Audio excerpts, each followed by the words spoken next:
Right. Hi. Good morning, everyone. Okay, wow. We have a lot of participants coming in. Hi, everyone. I'm Chelsea from Endeavor Philippines. Welcome to EndeavHER, entering the fundraising game. So, this event features an all women panel from the Endeavor APAC network. So, learn about the do's and don'ts and challenges, both from the perspective of investors and entrepreneurs. This event is brought to you by the Endeavor APAC network, which includes Indonesia, Japan, Malaysia, Philippines, Singapore, and Vietnam. So, welcome everyone. And now, allow me to call our moderator for the panel today, Ryoko Manabe, who is the Endeavor Japan Managing Director. So, Ryoko, go ahead, introduce yourself and take it away. Good morning, everyone. I'm Ryoko Manabe. As TLC-san introduced, that I'm managing director of the Endeavor Japan. By the way, I have a very strong Japanese accent. So if you have, any question about my, what I said, please use the chat box. Thank you for, joining the, webinar today. I'm so excited because we have, because of thanks to that, Endeavor network, and then also thanks to that staff's effort, we have amazing panelists today. So that, I don't know, but so we actually already have many questions from the audience, but we actually secure a time for the question from audience. So if you have any question, you can just use the chat box to ask the question or pick the question from there. So before kick off the session, let me introduce Endeavor and then also about EndeavHER. I still cannot pronounce EndeavHER, but still. So as you all know that Endeavor is a mission-driven global organization that did the high impact entrepreneurship movement. Endeavor was established in 1997, and we believe that economic growth and innovation flourish where there is robust support for entrepreneurs. And also this Endeavor program, Endeavor program is that help female entrepreneurs accelerate growth of their business, and to inspire. We hope that that we can inspire the next wave of female entrepreneurship around the world. I think the situation is different in each region, but sadly, this is still true that entrepreneurship thing is still dominated by male entrepreneur, and I don't think we can be the only solution. But we hope that we can change this status quo little by bit. That's why we created this session.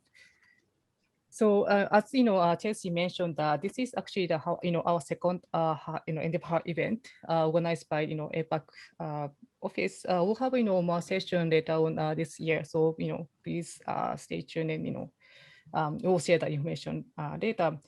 So this is a 90-minute session. So it's gonna end 11:30 in Japan, and then also 10:30 in Philippines, and Singapore and Malaysia, and 9:30 in Indonesia and Vietnam. So enough for the explanation, but let's begin the session. We would like to start from introduction of the today's panelists. We have amazing panelists today. So please introduce yourself. Sarah-san, could you start off? Sorry, did you call on me? Yes, Ryoko? sorry, I have a very strong Japanese accent, and also I tend No, to of call course. somebody's name with san because it's Mr. or Mrs. in Japanese. So Yes, I remember. Hi, happy to get us started here, and thanks so much for having me. My name is Sarah Chen. So I love how Endeavor had put the description there on geography, but I am Malaysian, born and true, but living now in the United States, and my work really spans globally. So I have had the tremendous pleasure of working with Jackie and the rest of the group across Endeavor, and we are beyond the billion. I represent a global consortium of over 100 venture funds and limited partner investors into those funds that are investing across the globe, across stages, from across verticals, ag tech, clean tech, fintech, health tech, you name it, that have pledged and are actively deploying over $1 billion, hence the name Beyond the Billion, to female founded companies. And excited to be here and to unpack it all with you. thank you. So next, Chelsea-san, please. Not Chelsea-san, sorry, Rosanne-san, please. Hi, my name is Rosalind Koo. I'm the founder and CEO of CXA Group. This is actually my third startup. I had two during the .com 20 years ago. So 20 years later, I am still here. but I've raised 58 million US over 3 rounds, and whatever I can do to help other female founders, let's pave the way. Thank you. So Jackie-san, please. Sure, thanks, Ryoko. My name is Jackie Carmel. I'm Managing Director of Endeavor Catalyst. I've been with the organization for 7 years now, and I focus primarily on fundraising and investor relations, and I'm honored to be here with all of you today.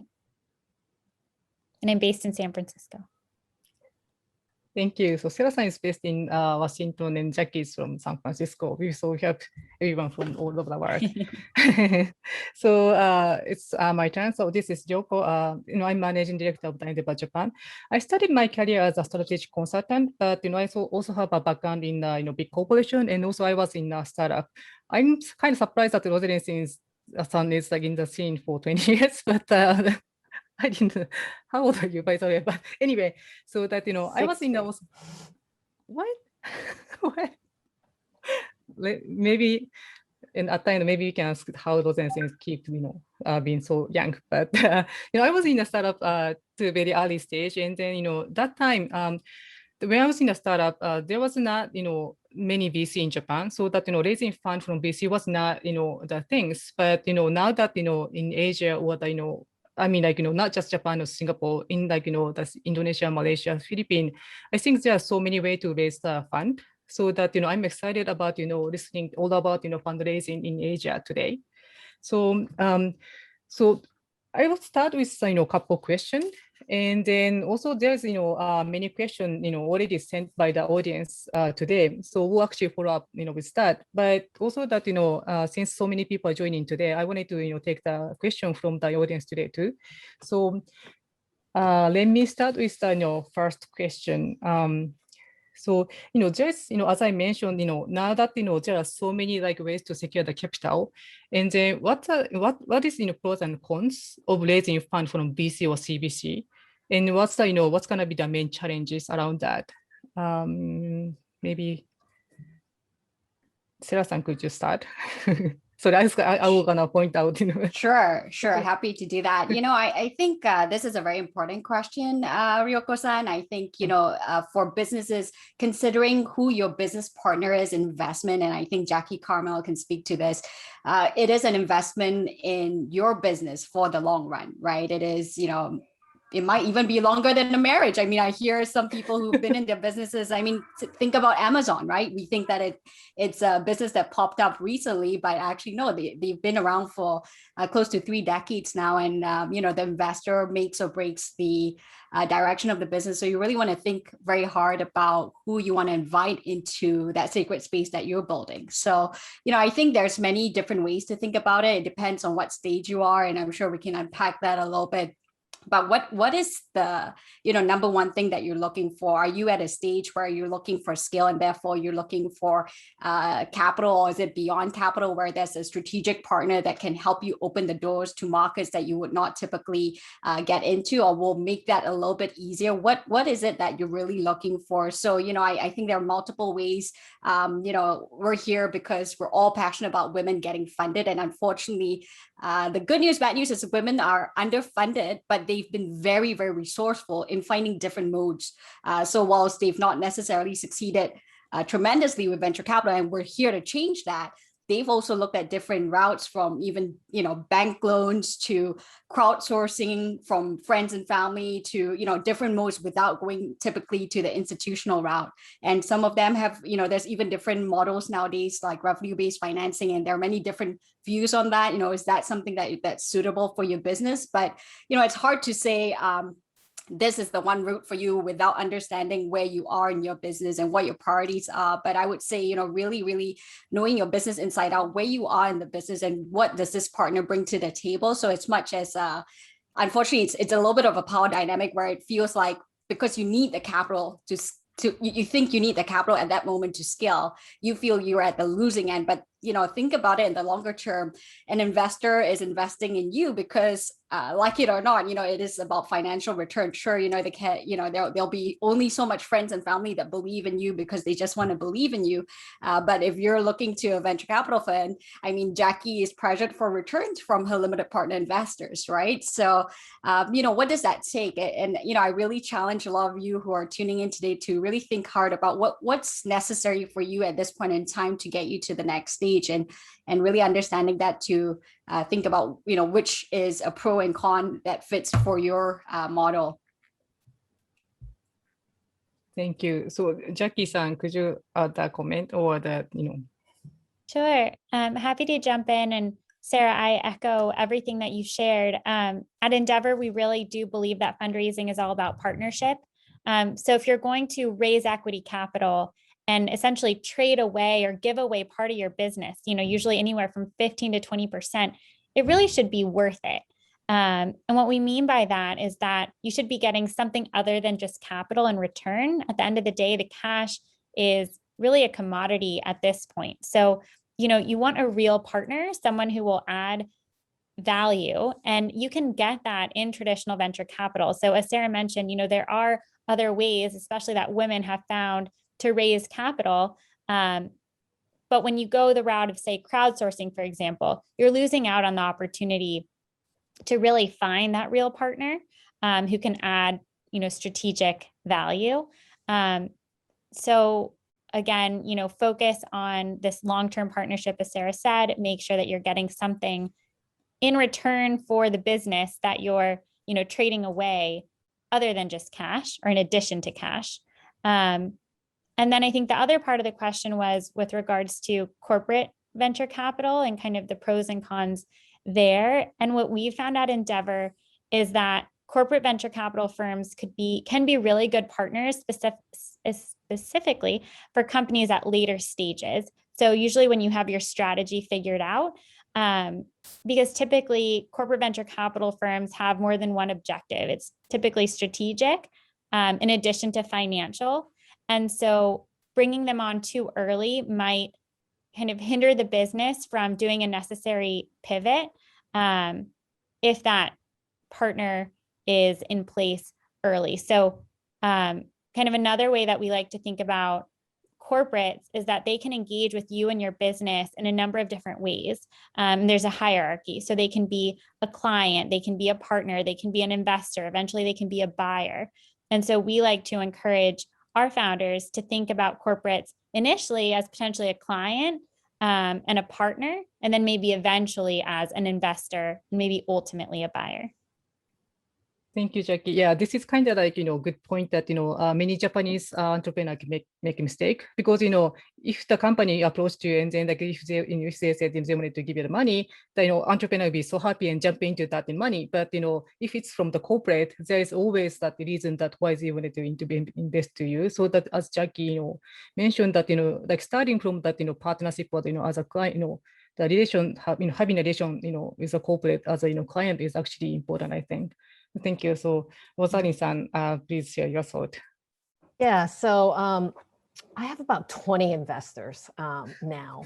So I've lived every variation. I seeded my own company with all my savings. And then I found my husband's keys and found his savings too. He does not believe he has a return on his money. In my seed round, I had VCs. And in my B round, I had VCs. But in my third round, that's when I took corporate venture money, mainly because I wanted them to be my clients, because we had the model and I needed their client base to scale. So I've done about 4 projects for corporate VCs where we are their platform and we power their platform. It's become a SaaS model, but there's pros and cons, right? The VCs don't always know your business models as well, but at least they're financially focused. The corporate venture capital is very focused on their own strategic needs, not your needs, their needs. And sometimes they're so huge that in any project, they can have 20 project manager versus your one, right? So they're just managing your startup. They feel like they own you, but they can help you grow. So I've had good experience with some corporate VCs. I've had some very bad experiences with corporate VCs because some don't know how to deal with startups. So there are pros and cons to all of this. But when you're raising money, mostly you're concerned about having capital. Only 3% of us even get any capital. So sometimes we take what money we can get and we live with our consequences. And so, look, I have every variation of funding, right? And staying alive. So from an entrepreneur's perspective, right, we just try to manage what we can. But some corporate VCs can overwhelm your life by demanding all your time and resources. So yes, plus and minuses, you grow, but they just kind of kill you in the process. Yeah, real quick, if I may add to Rosalind, I think, I was part of a corporate VC back in Malaysia years ago. And so I empathize and I definitely appreciate the different views. And it's true, right? I think I saw how a startup was bamboozled with a lot of questions because we as a corporate are still tied to certain requirements from a governance standpoint. We may not know how to invest and move as quickly, right? Because you're in a big corporate, there are certain structures, and there's a reason why there's images of how a startup and the corporate is often like a dinosaur and a little bit of a modern creature working together. And it's about finding that fit. And to your point, Rosalind, I think you've had so much experience with different characters. And it's also, I think what's important is not to put a blanket rule on, okay, this is how all CVCs are. But what you should do as an entrepreneur is, as much as they're doing due diligence on you, you need to do due diligence on the investor. So ask your friends, ask around before, you even considering taking that check. Right. So every CVC, I have to say, there are certain similarities if they're investing from, again, you want to think about, are they investing? Is it a separate entity? Do they have the independence? Or was it like where I had to struggle with, we were investing from the balance sheet. So I still had to go to the CFO and get the sign off and things like that. So, what does that mean for a startup? It means that I slow down the decision making, and that decision could cost, as Rosalind is saying, right? You're fighting to survive, and you can't have an investor at a certain stage of your life slowing you down. So to Jackie's point as well, there could be certain benefits in thinking about a strategic partner later on once you're a little bit stronger. But again, hard to put a blanket rule on everything. But the number one thing, if there's one thing I would urge you all to take away, is to do your homework and really ask around and ask previous startups that they've invested in, how do you treat a board decision? Are you going to have an observer or a board member? What does this mean? And how much, to Jackie's point, how much are you giving away, right? What's the trade-off here for that little bit of capital gain or a lot of capital gain? Thank you. So, I think, Sarah-san, you actually, experience with, as a CVC person, then, Rosalind-san, you actually, experience as, as an investee, but invested. But do you have any tips that, to check who is right, who is your right investor, or, is there any way to kind of how can I say, how to deal with CVC person, because CVC person actually have own agenda. So how you can actually talk with that CVC person, with different agenda. Is there any I don't know. To me, Sarah's right. You've got to check with other startups on the reputation of this corporate venture, right? Sometimes they want to take your tech and they become a competitor. so I mean, you just don't know. So, I mean, look, I learned after the fact, right? We take all this money, then you talk to all the other entrepreneurs, and they've had exactly the same experience that you have. And we all get crushed, right? Because we're the little guy, right? We're the little guy, we're under-resourced, we're just hustling to stay alive. So yeah, the best advice is to talk to your peers and all the other startups. No matter how you talk to the corporate VC, you are the underdog. I'll add that, and even though you are the underdog, to all of these points, at the end of the day, this is a relationship, taking capital. It's almost like a marriage. You're going to be in this relationship for many, many years and go through many ups and downs. And so it's really two-sided, as much as the investor is doing their diligence on you, as Rosaline said, it's so important to do your diligence on them. At the end of the day, it takes two. And, you might feel like you're not in the position of power, as Sarah mentioned, but at the end of the day, you have something that investors want. And don't forget that. And so doing your diligence, speaking to other founders and just making sure that you're making the right decision for you, as much as you might feel that you're desperate for money at the time, know that this is a long-term decision for you and your business. Thank you. So maybe some of the, the audience today might be that, from CVC. So, Sarah-san, what's actually that, the thing that, CVC people can actually change the act so that, startup can actually work, with the startup, at the CVC more, efficiently, or Oh, I have so many suggestions. I think there's a lot.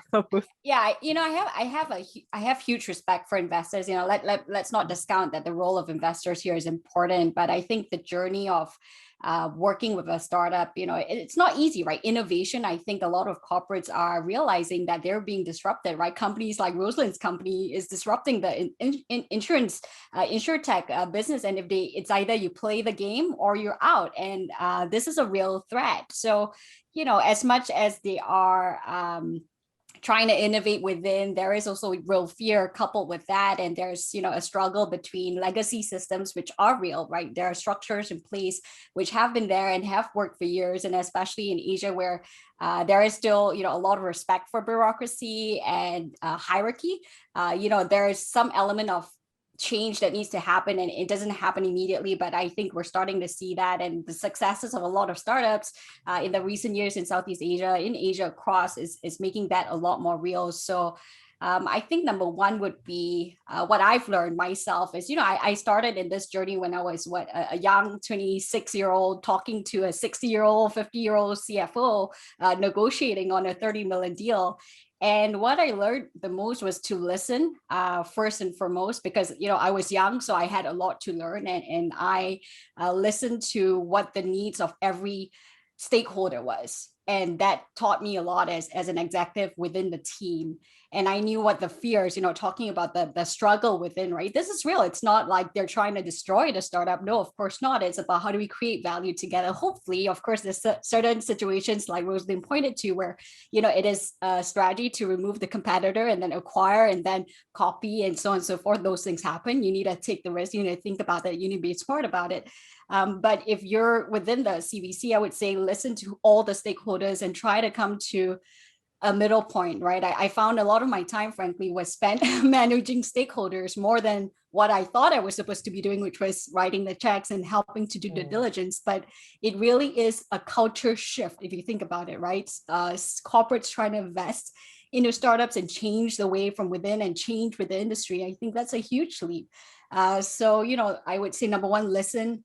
What are the fears? What's the worst that can happen? And really map it out so that, both sides of the table can come to a good ground of really what the objective was in the first place of investing in the startup, right? Which is to hopefully learn also from the startup and change and innovate and move a little bit more quickly with the times and potentially add value to their startup and the business and create, joint value there together. So putting the mission ahead of the politics, I think is so important, and it's hard. It's really hard.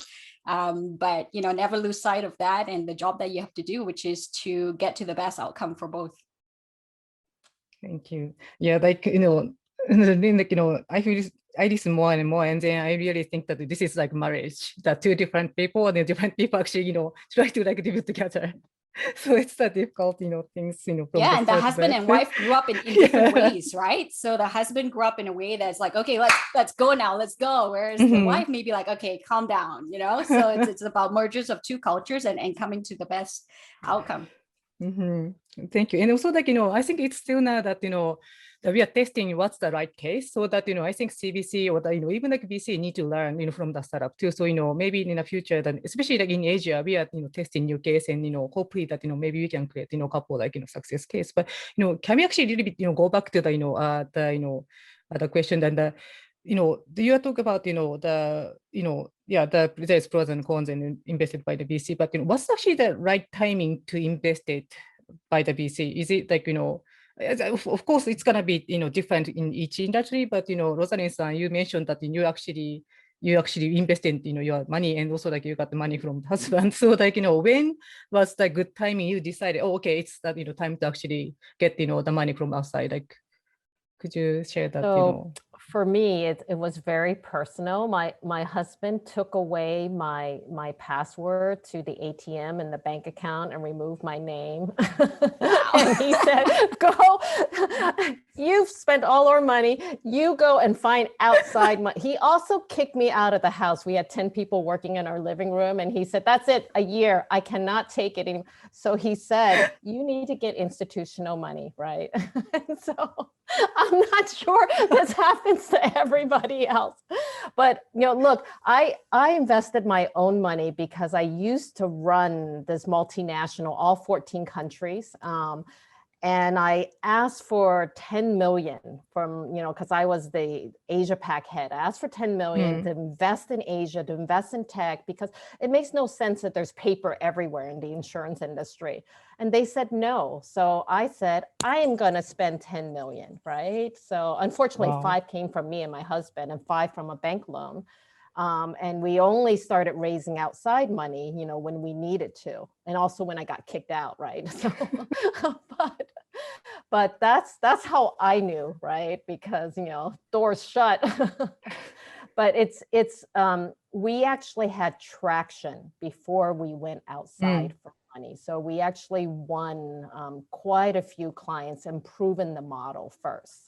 Because it's useless going to ask for venture money if you have no traction or business model. So that's when we decided it was the right time.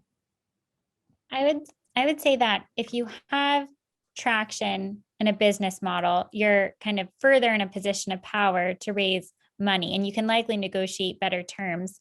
I will say more and more people are raising money without traction, with some sort of a business plan.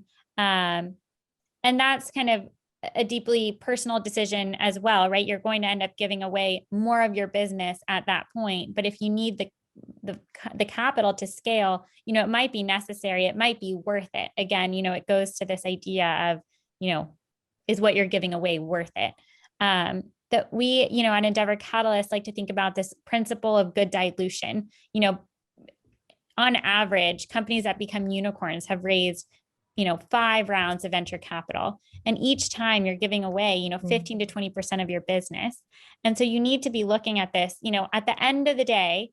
And even though becoming a unicorn now is just kind of a step along the journey, but you want to end up owning, at least 20% of your business at that point.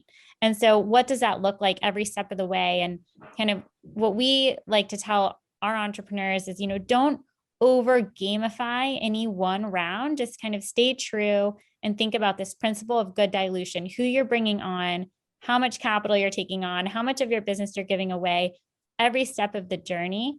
Just make sure that trade-off is kind of worth it. Thank you. Shira-san, what do you think?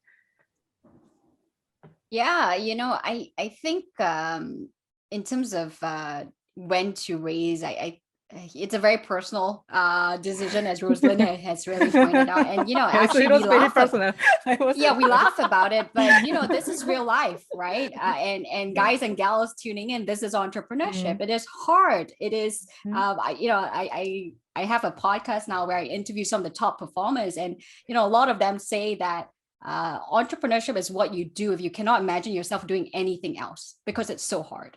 And you're willing to do things like that, where you have 10 people in your house and your husband is mad at you. And I can only imagine that personal situation, because I've been through it, right? Where it's like really uncomfortable personally, but you care so much about you're so obsessed with solving this problem. And that's the entrepreneurial gene that you just have.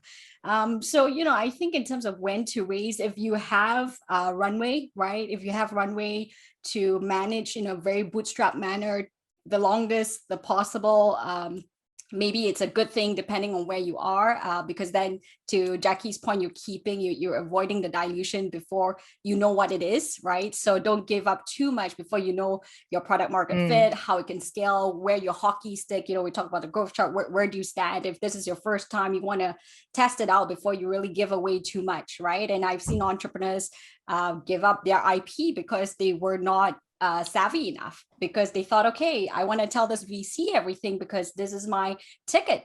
But really, depending on what business you're in, you're going to need probably a little bit more. And one ticket is not enough. You want to make sure that you're protecting yourself enough so that you're also attractive to others, right? So remember, like Rosalind said, she has 20 investors. If you're giving away your exclusivity and all these things to one investor, the first one that so happened to be meeting you at a very desperate point, what are the trade-offs here? So, I would say be smart about where you think you're going. Some traction, and I saw a question on traction, is very hard to say. If you look at some of the accelerators, and there was a question on accelerators, they talk about 1 million traction, 1.5. But again, there are pre-seed investors these days, because I feel, to Jackie's point, capital is a commodity now.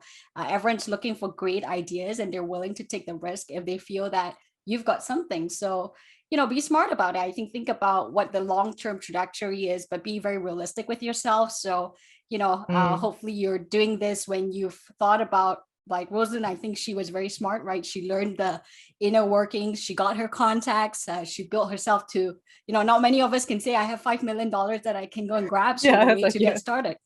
Right, that is a privilege, but she took a path different way, and some of us are starting a little bit younger where we don't have that, and that's okay. So you figure it out. But I feel we're not answering the questions, but it's very specific, so it's hard to say like, okay, everyone do this, and I think that would be a misaligned way to respond to this as well. True. Thank you. And also, your comment actually reminded me that, it's actually happened with with some of the, our entrepreneur, not our entrepreneur, but entrepreneur in Japan and with CVC, that, CVC sometimes gave that very high valuation, so that, the entrepreneur was so excited at first, but, later on the stage, that actually made them in a bad, place, because evaluation was too high. And then they couldn't keep up the, the sales. So that, I think, be smart with when you are fundraising, not just one time, but, thinking that, how many times you need to raise, and then, you need to actually be sure that, about, the valuation of your company too. Thank you. So that, maybe can you move to the next question? So that, when you actually invested, by the investor, what the actually investor is looking for. Can you give us, the practical tips, do and don'ts, in, based on their experience? Maybe Sarah-san, could you start with us? I feel like this is set up for Jackie. Okay. I'm going to call on Jackie. Okay. Jackie, I'll tag you for this. I'm happy to jump in. I think in the most kind of simplistic way, investors are looking for a great team solving a real problem in a big market, kind of full stop. And if you can deliver that, you'll have, capital knocking down your door, and you'll have your pick. Obviously, that's a tall order, and it's hard to prove, and it takes a lot of work to get there. As Sarah mentioned, as Rosalind can attest, entrepreneurship it's a battlefield. It's not for the faint of heart. It is a really tough career path. I'm married to an entrepreneur. I do not envy it. It is tough, but you're born that way, and so entrepreneurs, it's a calling, I think. So anyway, great team, real problem, big market. And then in terms of do's and don'ts, again, it goes back to what we were saying in the beginning. This is a partnership. Do your diligence. As much as they're doing their diligence on you, do your diligence on the investor, and don't have a shotgun wedding. Thank you. I think in the States, I think entrepreneurs talk to each other, and then if you do the bad thing, that the VC actually will be like evaluated by the entrepreneur. So the sharing of information or listening to others is actually very important too. But unfortunately, maybe in Japan or some of the Asian countries that Japan we don't have kind of like talking culture yet, and also like in some of the country that we don't have many VC. So that evaluating the BC might be a little bit difficult. So like, do you have any suggestion? Like joining Endeavor is actually the key solution for this. But still, if you don't have network like Endeavor, like how do you collect the information? Like, do you have any idea on that? Sure. So I think, yes, of course, to plug Endeavor, I think joining Endeavor is a great idea, or an organization like Endeavor, where you can openly speak to other founders about their experiences across a wide range of topics, including taking venture capital from a specific investor, if that may be the case. So I think there's definitely a role for these types of organizations and networks, because at the end of the day, only another entrepreneur is truly going to know kind of what you're going through and share in your struggles and also in your achievements. Rosalind could probably speak to that further. Yes, the sadness of entrepreneurship versus the assumed glamour, which is really not there. Yeah. True.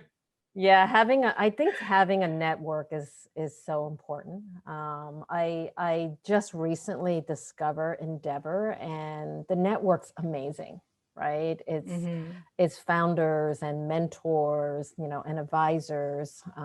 So these networks are really important.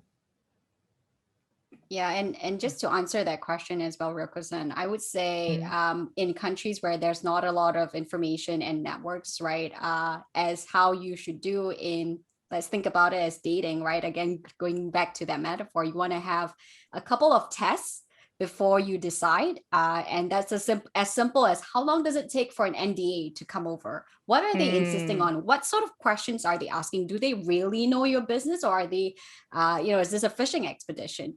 Those little things, I mean, sometimes we think it's not important, but I've learned like some of these little, if I've made if I look at the partnerships, I've done so many partnerships to this day now. When I look back at some of my decisions, I probably already knew it was not a good deal, but I went against my gut instinct, and this is something. But also there are a lot of signs that you can tell, like how long does it take for someone, to respond to something that is important to you and you thought is a priority. If this person doesn't respond in a timely manner, what does it say? Right. Yeah. I'm not saying, working to death, right? I'm not saying you need to have a workaholic type environment, but if something is a priority to you and is not being treated as a priority to the other person, that tells you something. So look at these little tests, right? In venture capital, in accepting investment, and in bringing on a strategic partner, this is all a partnership, and you want to feel like you are in this mission together. And sometimes I've seen the worst things that actually happen, talking about, there's a question on sole founder or whether there's a barrier to fundraise.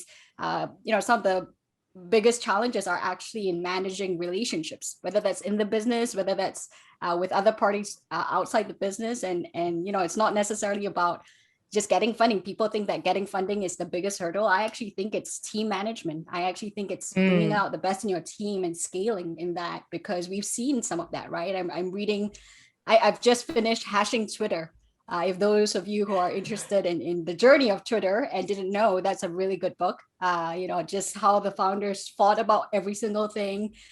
Jack Dorsey was taking interviews when he was not supposed to be, and he's not actually on the team. Things like this happen. It's real life. So yeah, present opportunities that would be tests that you can take away from, is what I would say.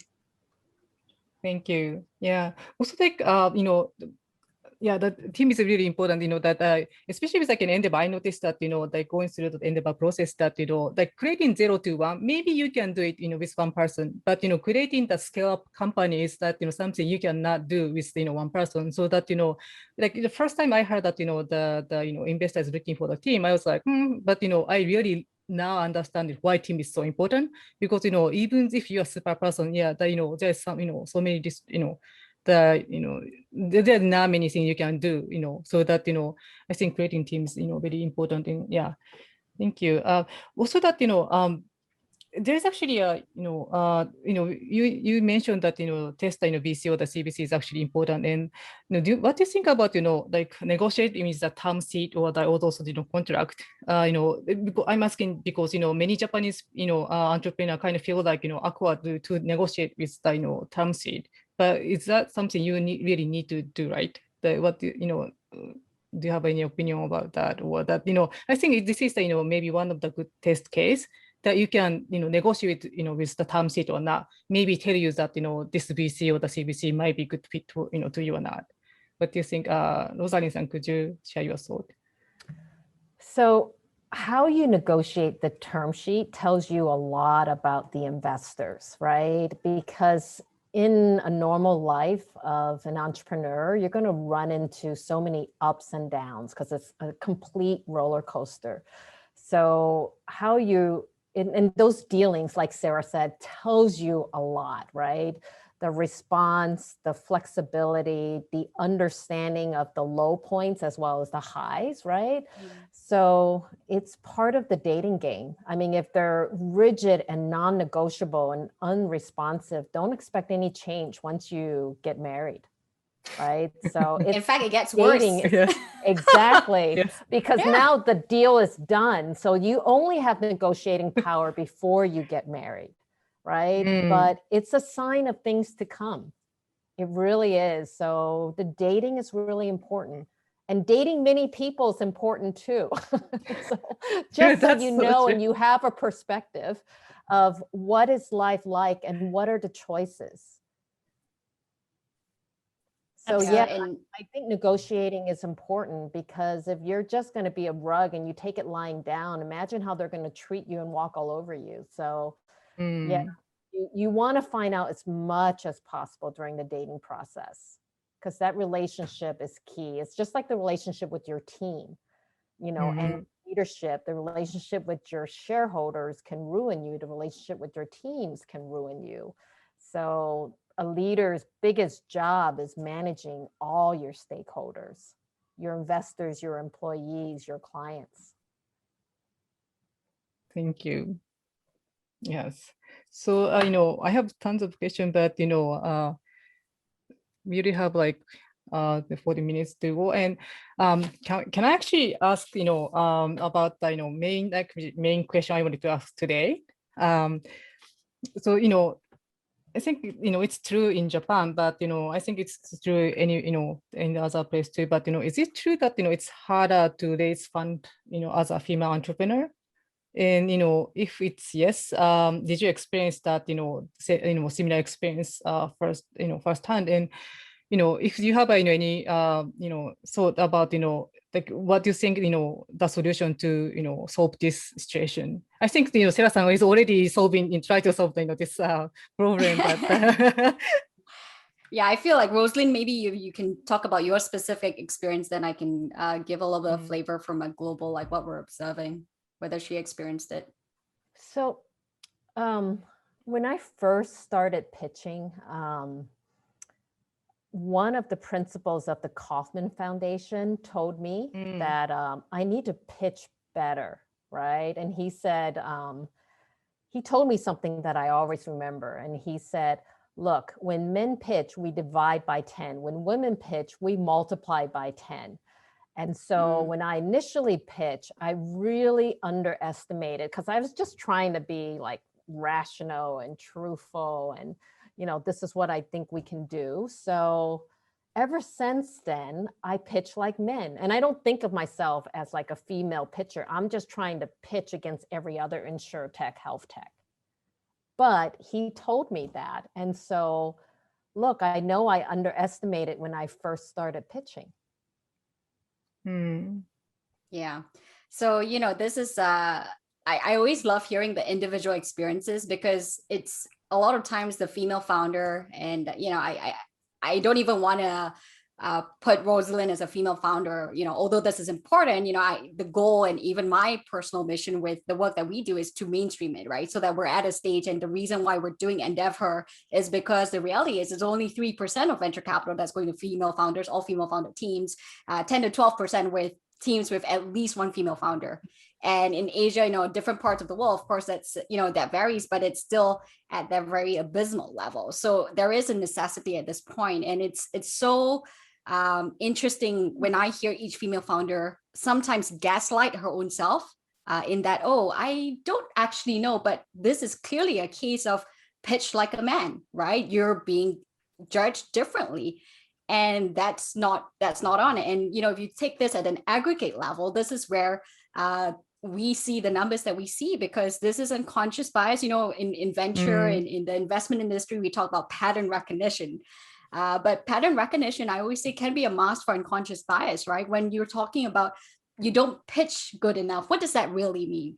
It means that the investor has been so used to presentations by a certain individual that is, loud and gregarious and therefore, aggressive, but in a very good way, that this person is brilliant and visionary. But of course, and I think that's a bit of a difficult tightrope for us to navigate in Asia, because in Asia, particularly growing up in Malaysia, Muslim majority country where I'm the minority, I felt this, right? Being seen to have an opinion.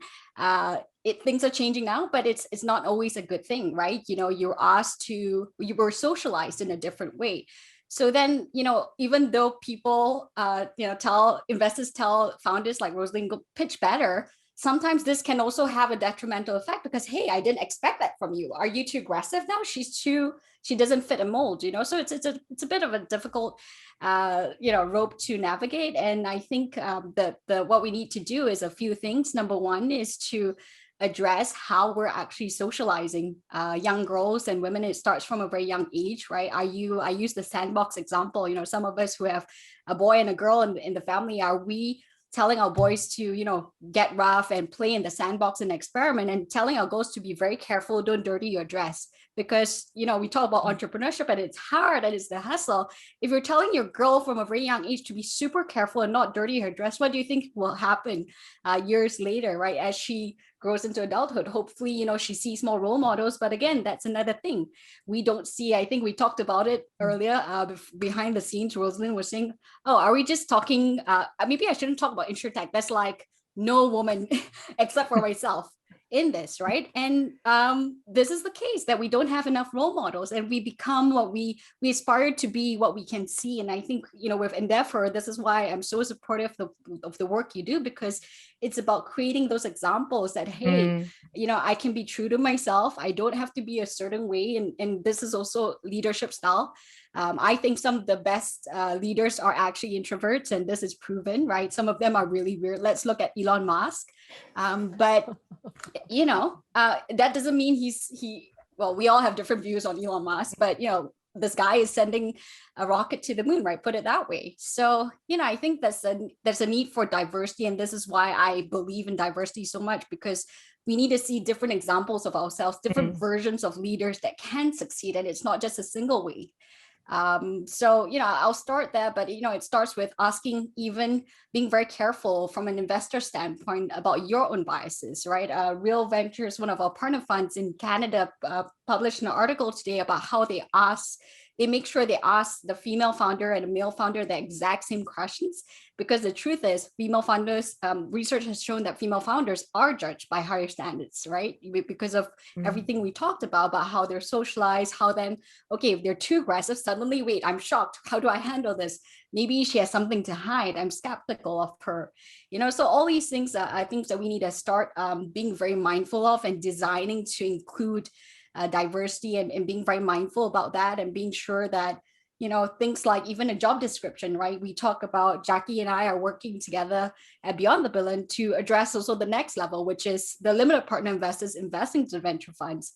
Are you asking questions of your venture funds, like track record, that first of all, many women are not in the investment industry, and then you're asking them for like a 10-year track record. They can never spin out in the way that you want, because it's like I always make the comparison of asking an intern for all the job experience before you give an internship. So, there's a lot of these things that we need to think about, the real barriers, the real biases. And it starts with really being very aware and addressing and designing for diversity. Thank you. And yeah, that, I think, Yeah, like, so many, the things going on. And like, I think, the Sarah-san's point is like, so important, I think creating the, the, even like one example, a couple examples important because, the VC is usually like follow that, success model, right? So that, we need to actually create, one or, two success models so that the people can follow. So that, Sarah-san, actually, you created the funds for the female, the women, right? So that I think those, activities like, if we gonna, if it's increased that, maybe we can actually, I don't know, we can actually solve that, those problems. And also like, I heard that, since there, because there are so few female, investor, the femtech is behind because, no men can actually understand what the problem is. So that, there's like less investment in the femtech. So that I think that, if we have enough more, investor, more the female investor, maybe we can actually, there'll be more like, the area, new area, maybe we can create together. That's kind of what I thought, but maybe insurtech too, that, some of the insurance is like, very like male dominant, like, thinking, but, maybe if he can create, the insurance, like, from the, female, perspective, I think it's going to be like, I think this is the way to actually create a, new business and then also like, maybe like a new industry too. Thank you. Yeah. Yeah, and if I may add, like in the meantime, people like Rosalind, it's a huge arbitrage opportunity, right? I mean, AXA had declared that they want to be the insurer for women because it's a huge opportunity. I mean, you're talking about, our increasing purchasing power. You talk about the lifespan of a woman and the inheritance in the next few years, right? Is millennials and baby boomer wives that will continue to inherit and the greatest wealth transition that's going to happen by 2030. So I think that's a huge market shift. A lot of brands are realizing it now. Even brands are starting to be more ESG focused because they know that this is a trend. 40% of capital will be ESG focused in the next 5 years. So, I think while, some investors might be comfortable with the old way of not looking to diversity, many others like us on this call here will look at it as a great arbitrage opportunity and benefit from it. So, it's either you're in or you're out. True. Thank you. So can we move to that, some of the questions that asked by the audience in advance. So, okay, so how can an entrepreneur choose the right networking in order to create a big impact? What should be the criteria to be? It's from the Gloria from Indonesia.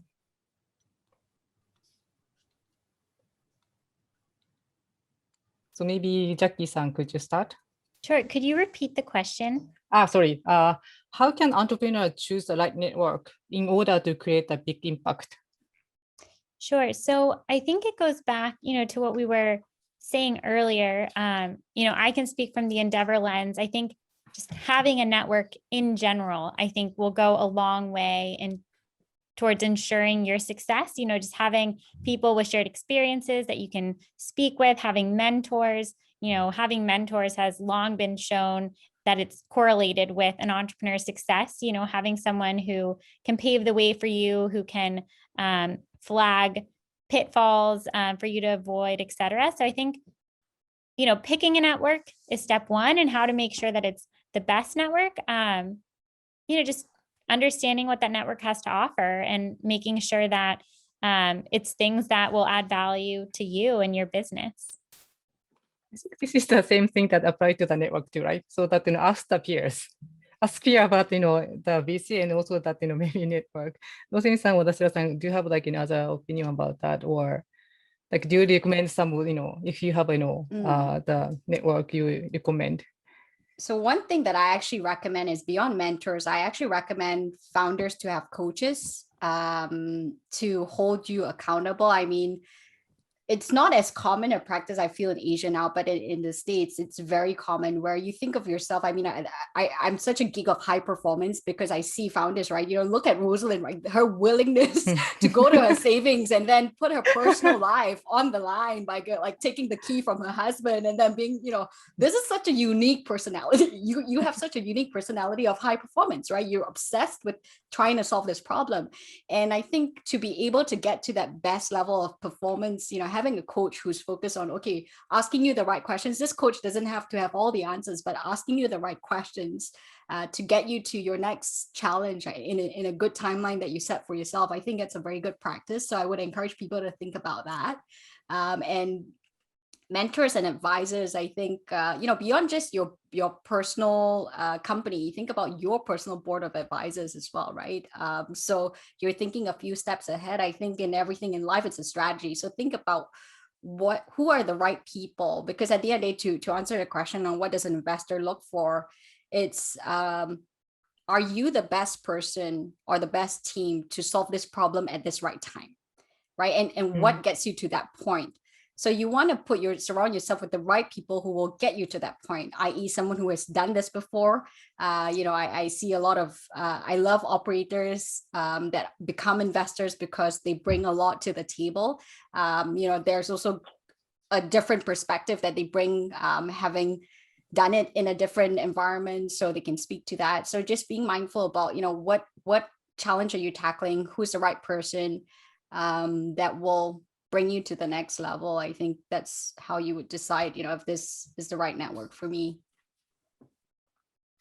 My favorite coach is a 3-time entrepreneur.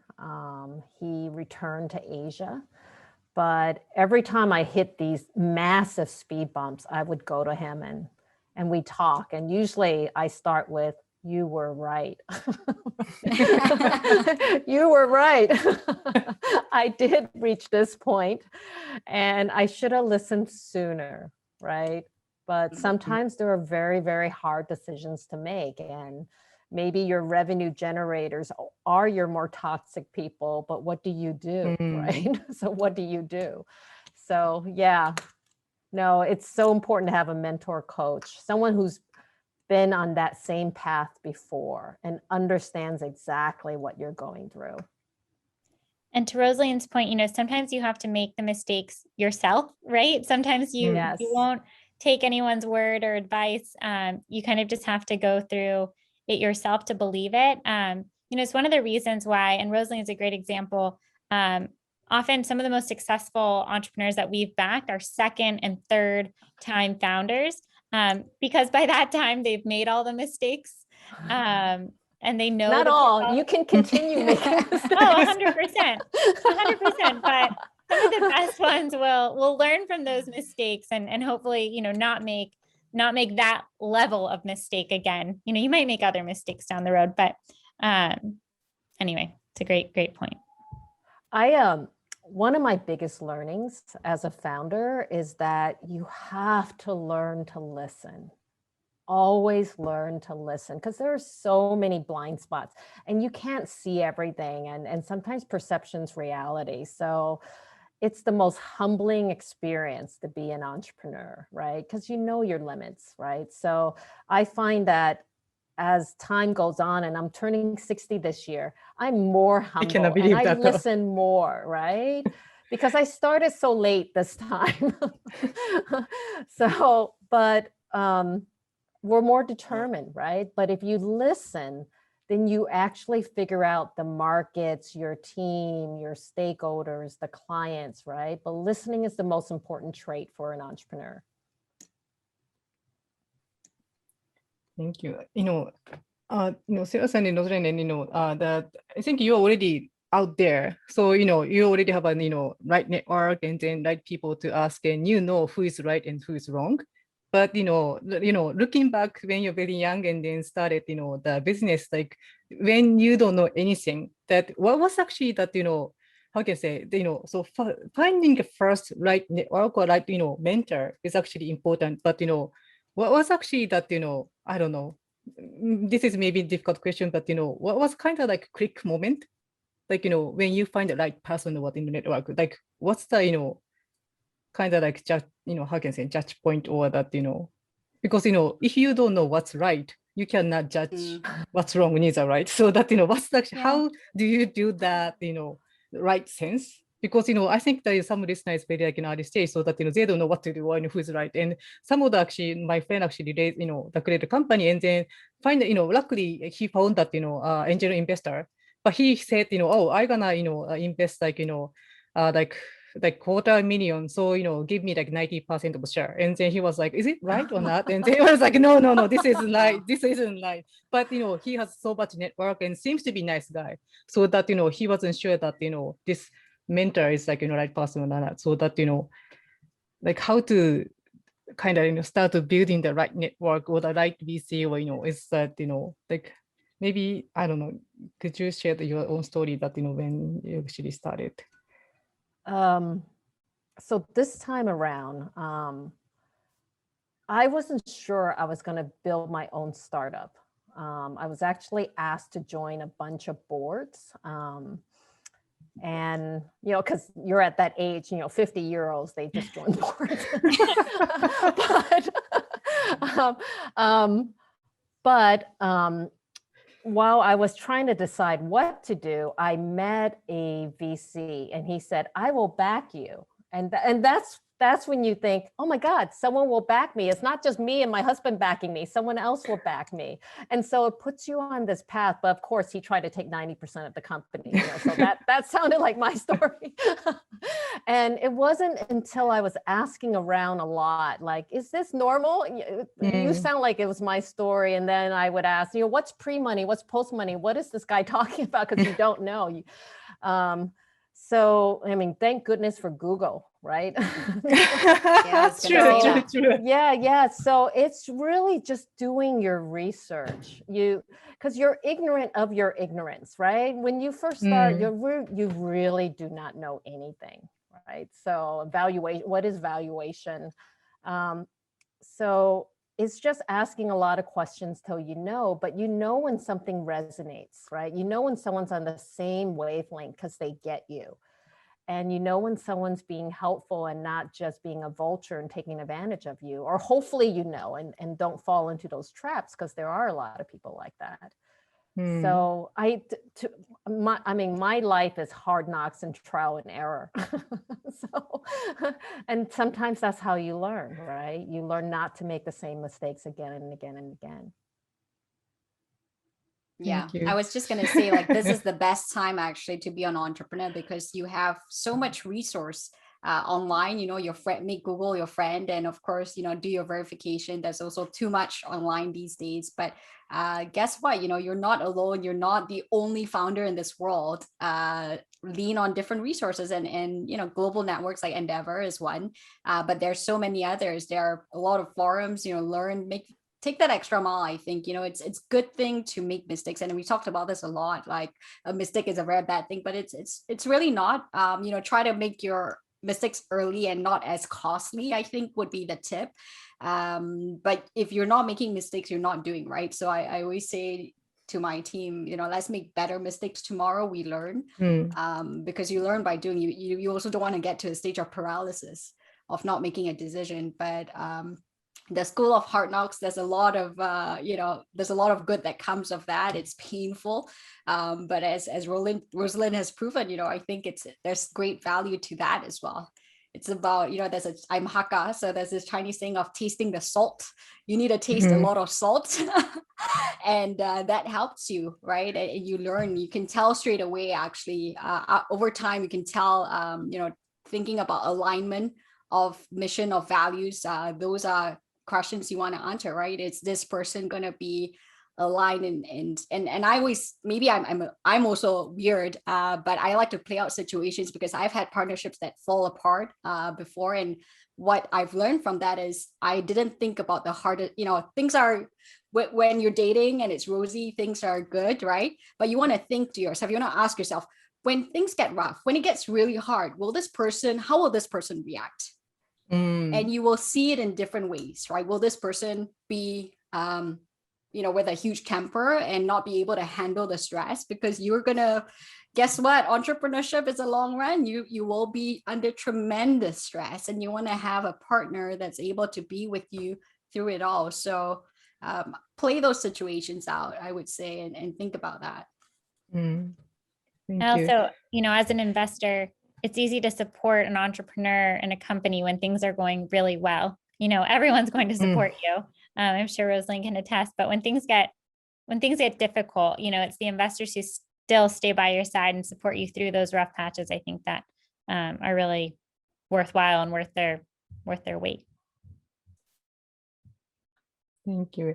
Yeah, and so, that, Endeavor is helping that scale up stage entrepreneur, right? And then of course, at the beginning, you need network and then you need to have person to ask. But, I realized that, when you actually became a, CEO of the scale up, stage company, you do really need your peer. Because sometimes your co-founder or your husband can be that enemy, so that you cannot talk with people. So to have a peer outside of your company is like so important for you and the team to be successful. So thank you for that the comment. And so we have 23 minutes left, and the question I got already is kind of similar with like we already talked about. So and also we have very specific one, but maybe we can actually ask that question later. So if if there's a question from the audience, maybe we can actually take that question and answer. So you want us to randomly pick one? Well, maybe the audience maybe can ask that, question, so that we'll pick that, that question from that. Chelsea, could you, is there any question or, if people have a question, please actually write in the chat box so that we can actually pick the question and answer. Yeah, we have actually Ryoko. Okay. Let me just filter through the questions. Okay. This is a really interesting question. So in terms of, we talked about sources earlier, right? So how about fundraising from accelerator programs? Is it usually too optimistic by the investor preying on young startups? So that's from Robin Fo. Sira-san, you may have, it sounds like you have opinions. I always have opinions, but I'm going to let Jackie go first, actually, because technically, isn't Endeavor an accelerator as well? Like you have accelerator programs, right? So I think you can better comment from what you've seen. Sure. So I actually wouldn't consider Endeavor an accelerator. I typically think of, accelerators as, trading capital for kind of the advice and the programming, whereas Endeavor, so like the YC kind of model versus exactly. Okay, yeah. Whereas Endeavor is very much, a network that's giving, access to mentorship, advice, programming, etc., but not in a quid pro quo way. And we're viewing the investment as kind of an added service that we're providing the entrepreneurs who kind of are eligible for Endeavor Catalyst, which is our co-investment. Right. And they have a choice in that. That's the difference, right? Yeah. Exactly. And so I think, Endeavor is a bit different, but I think, again, it goes back to the framing earlier. What are you getting in return? If the accelerator is providing a lot of value that's critical to you at that stage of your business and your growth, and you're getting a lot of learnings from it, to Rosaline, if you're going to be doing a lot of listening and learning, and it can potentially prevent you from making some costly mistakes, to Sarah's point, then 100% it might be worth it. And taking that capital at that point in time might be kind of exactly what you need. Or not, but it's a very personal decision. And again, you have to evaluate the partnership and kind of what you're getting in return for the percentage of your company that you're willing to kind of get away. Yeah, so I'll just add that, some believe that accelerator money is the most expensive, right? Because if you look at even 500 YC, it's what's that going to be 6% for 150K, 250K, depending.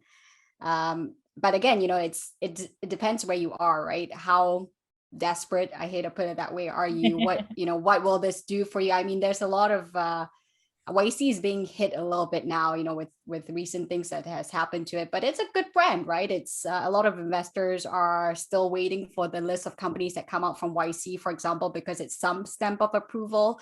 So if it helps, think about those things, right?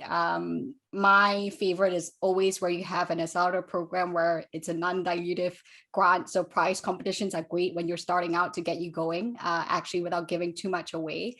But again, it's what are you willing to give? What's a quid pro quo that makes sense for you? So I wouldn't say it's a bad thing completely, but many believe it is a very expensive form of capital. If you have different options, great. If you don't, if you're willing to get that stamp of approval for something else at this stage, then sure, so and also to the point of gender equality, unfortunately, IFC did a study 2 years ago and found that, and you would appreciate this actually, Jackie, that after going through the accelerator program, which is supposed to equalize the environment, female founders actually were still raising less than the male founders, even after going through the accelerator program. So is it really all great? I don't know. More to be seen. Interesting. True. That, I think, the actually comment actually made me like, that reminded, I mean, actually, like before the, raising more fund, the higher, valuation was like, always good thing. But, in Europe or maybe sometime in Japan too, that, the thing a little bit changing. I think it's happening in the States too, that, now that, like, what is smart, I forgot the term, the lean fundraising, or that, the efficient funding is kind of getting in, kind of like in the trend too. Like, do you have any comment on that? Or I don't know. I think. Sorry, could you repeat your last term? What term were you saying? Like lean funding or the efficient funding. Lean So, funding. Yeah, so like not, before, raise more fund was kind of always good thing, but in these days we kind of start to say that, maybe you don't have to raise that much fund, and you should like, Yeah, I always think that valuation is not always the best metric. It's always what's publicized on TechCrunch, right? That you have a high valuation and that's great, but a lot of high valued companies are not making profits, and that's not a good thing in my opinion.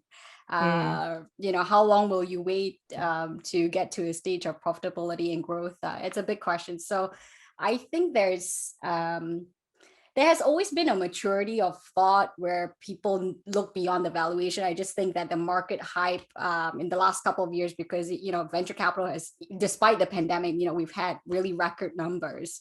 So there's a lot of, I guess, immature players that are creating this illusion that valuation is everything that we're chasing for. But I don't think, and I'm sure Jackie can speak to this, but more mature investors have always looked to, okay, let's talk about the fundamentals.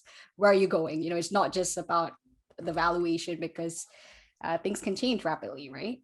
Yeah, and I'll add that, venture capital goes through cycles of rounds getting bigger and then smaller, and capital being more available and less available. So I think if you just stick to this idea and this principle of good dilution, again, what you're willing to give away at each step of the way, and where you want to end up in terms of ownership at the end of it all, I think you won't misstep. And kind of despite these trends, quote unquote, in venture capital. And to Sarah's point, and to Ryoko, your earlier point, it is really easy to be kind of swayed or enamored by the big valuation, but it can actually really hinder your company and your growth. It's not always a good thing, because you want to kind of keep showing forward progress and growth. And so anyway. Yeah, so so this is maybe just my personal opinion, but I kind of heard that the female founder raised less compared to the male founder, even if they have same the business or the same market, but then first I was kind of feel sad, but now that I think that maybe raising this fund isn't maybe the problem, that that's kind of I start to think. So because as Sarah-san said that high valuation is not always a good thing. Having the stable and a good business is actually most important. So yeah, thank you. So Chelsea-san, could you actually pick that as a question? We have 15 minutes left. So okay. We actually have, okay.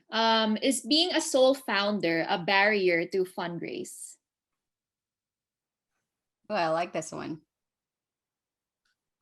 So I'll start, and then yes, Sarah, why don't you go ahead? I was going to point to Rosalind. Rosalind's a great example.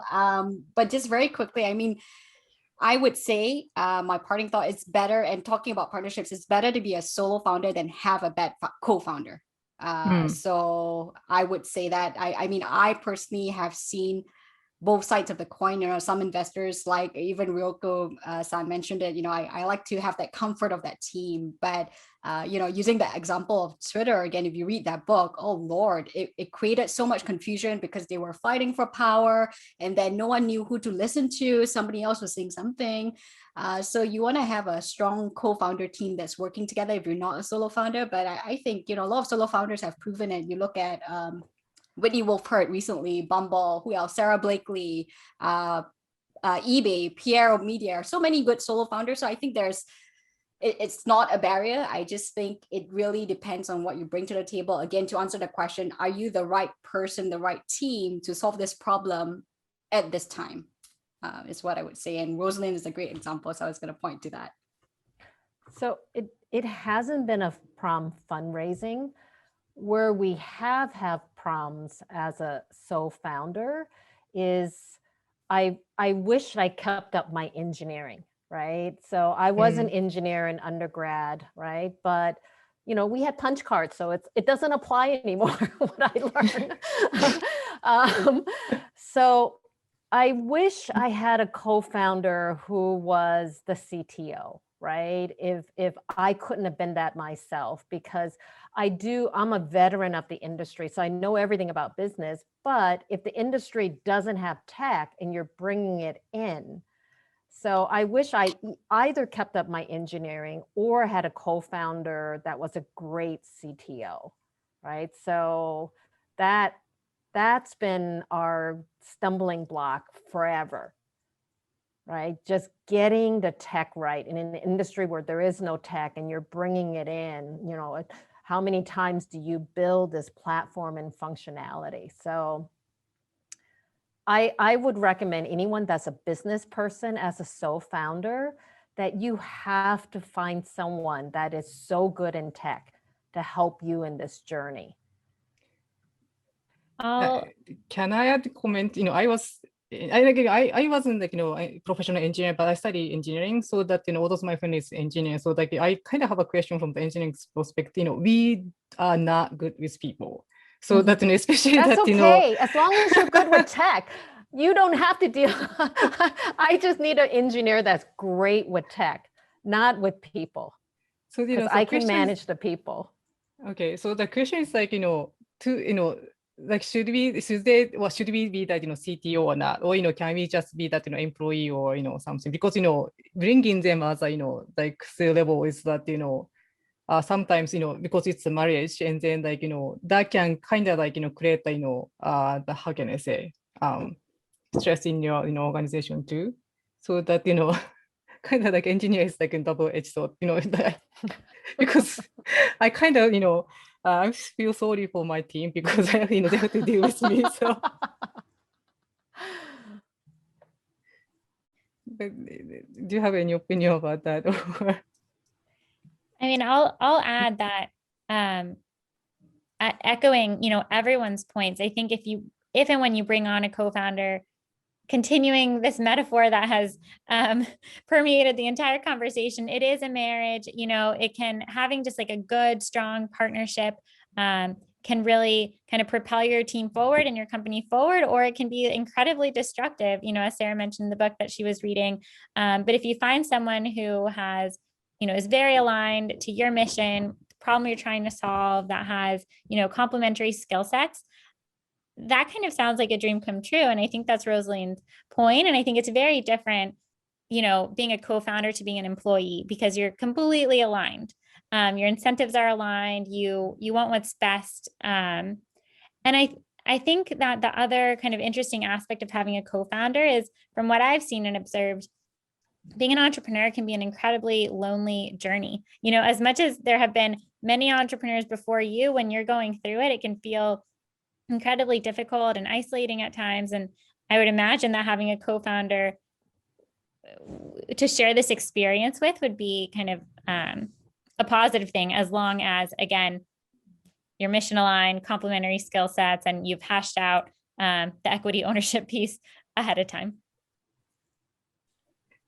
Thank you. So we have 9 minutes left. So maybe this might be the last question.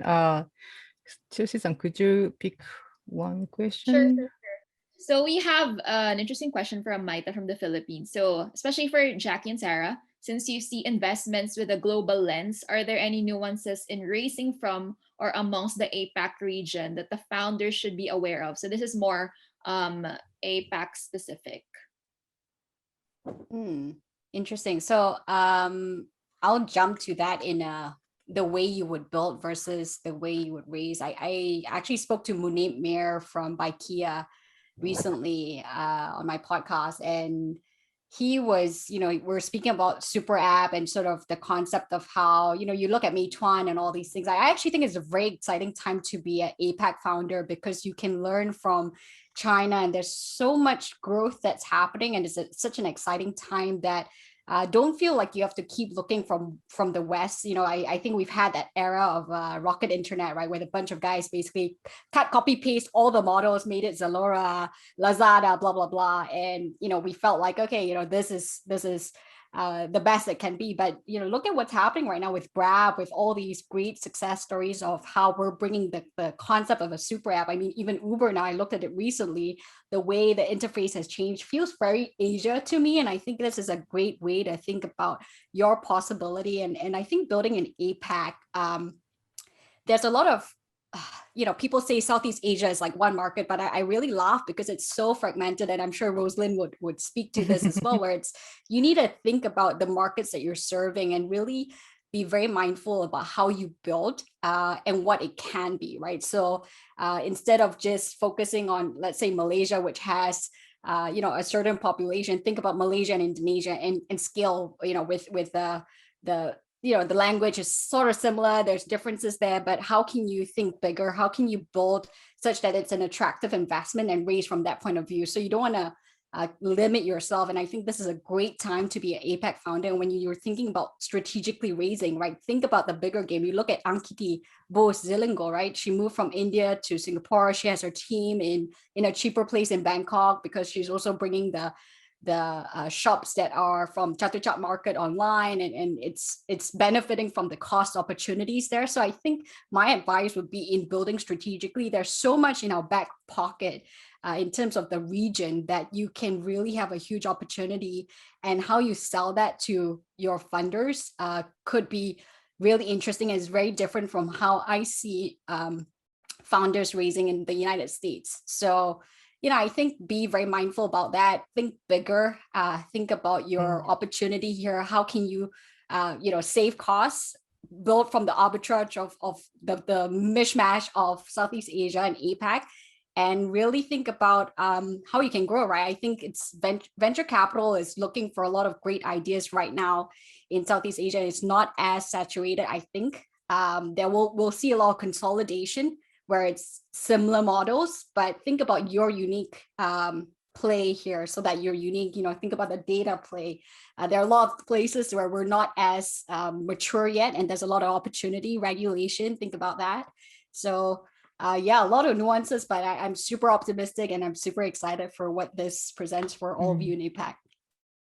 And I'll add, back when we were talking about, what are investors looking for? We said great team, solving a real problem in a big market. And, APAC is a big market, and you want to be solving a real problem and understanding the local context. Don't try to solve a US problem in APAC, because it might not be a problem in APAC, or a problem in APAC might not be a problem in the US. And so, understanding that local context and using that to your advantage, I think is so important, and making sure that investors understand that too. Thank you. Rosalind-san, please share your thought. Our fastest growing market is China, because what we found in China typically is a few years ahead of everywhere else. So we took a lot of what we learned in China, where we saw a convergence of insurance and healthcare and financial services already happening elsewhere. And so there is a convergence of business models that are coming out because they're so far ahead. So I do view every single market in Asia as unique, but if you could build a platform where you can plug and play in different markets, right? Knowing what's configurable and what is fixed, right? And what can you actually do to minimally localize, right? it gives you the ability to go global, right? Mm. So to me, being in Asia is such a plus because I think we see everything first. And it could apply. And I'm in the healthcare and insurance market. And this is a major pain point in every single country. So there are things we're seeing that we think can go global. So I think it's great to be in Asia right now and right here and to be an entrepreneur. Thank you. Yeah, thank you. So yeah, I think, like I'm talking with, some of the, the investor or the, company and global company, and then we just talk about, like if you want to invest into something, like Asia is the right place because, like it's just the question is when, right? The, Asia gonna grow for sure. So that, also like if you are investing at, this stage, you can be the one who, change the world. So yeah, thank you for that, those comment. And I think we have 3 minutes left, but still, I wanted to hear that, one word from the each, speaker today, because, we have an amazing speaker today. So could you, Sarah-san, start with, maybe we have just 1 minute each, but, could you share that, last, one word from today's session? Sarah-san, could you? Last word. I think play it for the long term, like Rosalind said, it's not all the glitz and glamour, but if you're in it for the right reason, if you're in it to solve a hard problem that you're obsessed by, stick at it, right? Because our world really genuinely benefits by the power of entrepreneurs. And I so believe in that, but be in it for the right reason and take care of your mental health. I think that's super important. We don't talk about that enough, but it's hard, right? So it's, and having a co-founder, the other thing I was going to say is it can make it more fun because you're both in it together in the rough, but don't neglect your mental health, because if it's a marathon, you don't want to run yourself dry in the first sprint. So keep going and keep hustling, and we all believe in you. Thank you. Rosalind-san, please. So entrepreneurship is hard. There's no denying that. But if you have an idea, right, and you think you can build something, don't be afraid to try. And I've lived a life where it's actually okay to fail, because as long as you learn how to get back up, right, you grow. And being an entrepreneur, and I've been back and forth, I've learned so much from being an entrepreneur versus being, a corporate climber, and I've done both. So it's like you're compressing time and you're accelerating learning. So I would, no matter how painful it is, I'm a better person for having been an entrepreneur, and I've learned a lot. And I'm still going. It doesn't matter. I thought it would stop at 60, but no, I think I'm going to stop at 70. I'll be the oldest entrepreneur. Love it. Thank you. So, Jackie-san. Well, Rosalind, you're truly inspiring. It really is so incredible that you're still going and choosing this path, and just wish you all the success, continued success in the world. And just echoing what Sarah said, if you have an idea, try it. Rosalind said the same thing. Don't be afraid to make mistakes. Make sure that you listen along the way. I think it's, easy to become a little bit like tunnel vision and think that you do have all the answers and that only you know what's right for your business. But remember that other people have been there before, have made the mistakes. So sometimes it's worth pausing, taking a step back and listening, and know that there are plenty of networks out there looking to support entrepreneurs, and many funds out there looking to increase their investments in female-led companies. And so congratulations to you all. Being an entrepreneur is truly, it's truly a hard job. It's not glamorous, but you're solving the world's problems and making the world better as a result. And so cheering you on. Thank you. So thank you for everybody. That's all session today. And next Endeavor is happening sometime in the third quarter. So Chelsea-san, could you share that? How are we gonna share that? News and like maybe the question, and please. All right. First off, thank you to our panel. Thank you, Rosalind, Sarah, Jackie, and Ryoko. Really, really good conversation. We have so many questions, and we're very sorry we can't answer all, but no worry. First, we will post this recording on our channels, and of course, we'll have more Endeavor sessions, like Ryoko said. So we have one every quarter, actually. So just stay tuned for announcements.